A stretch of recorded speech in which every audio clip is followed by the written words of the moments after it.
The cycle of poverty goes into a tailspin when natural disasters strike, when the poor and most vulnerable are pushed deeper into poverty, and families are left more and more defenseless against calamities. Pagkatapos Yolanda, hindi na naman mabalaan kung ano na amon unahon, halos was out, tanan. Nag-ubra na akong banas ang gamay lang payag-payag na tupong man sa amon ulo.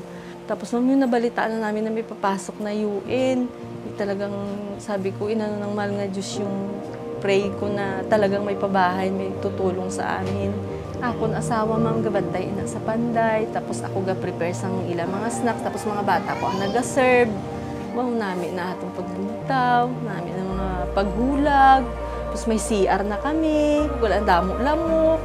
Di sumumabas ko gang ulan, wala na kami nakulbaan, mahimbing na tulog sa mga kabataan. In July 2014, the Post Yolanda Support for Safer Homes and Settlements was launched to facilitate shelter recovery and rehabilitation in Haiyan-affected communities in Capiz and Iloilo. The primary goal was to capacitate Haiyan-affected communities in the two provinces, as well as local government units through a community-driven approach called the People's Process, a process hinged on enabling a community to champion its own recovery through partnership. Partnership is not just a byword here. It is the backbone of the People's Process, the impetus that brought several actors together, each one bringing something to the table that could help, be it funding, technical expertise, land access, and other means of support. For us, recovery starts on day one. And here, it's not just about providing them houses.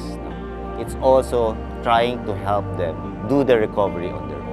I think the impact of the community goes beyond the number of houses and infrastructure that we have constructed, but more on how the people have now developed themselves to be more resilient, to be more sustainable in the long run.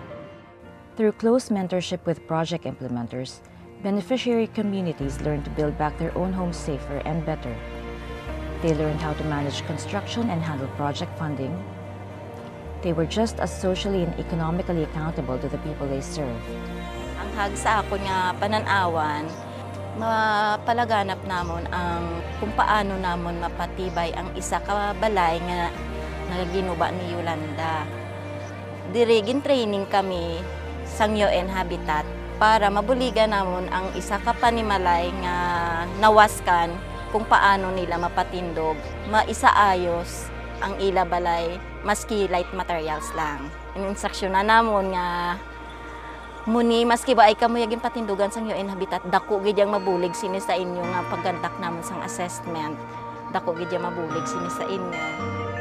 The People's Process enabled communities to benefit not just from the output of the project, but from the process itself. Nagkakaroon lang ng plano ng bahay ay yung mga mayayaman lang. Pero dito, bawat bahay ay binigyan ng plano, natuto silang magbasa ng plano. Yung UN Habitat ay nag-conduct ng seminar dito sa amin, DRR seminar, para i-train ang mga tao kung paano maging disaster resilient. Doon ngayon pumasok yung resiliency. Ano man ang mangyari, may preparasyon na kayang gawin.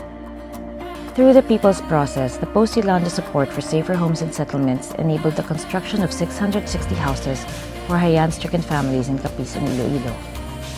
The training of over 300 local artisans and workers on DRR construction methods, the completion of 54 community improvement projects, over 4,500 households benefiting from enhanced DRR know-how, and the continuing endeavor towards sustainable community development and resilience. The Philippines suffers an onslaught of around 20 typhoons a year, and Haiyan will not be the last extreme event to hit our shores. But the People's Process has enabled us to better withstand future disruptions, as long as we do so together.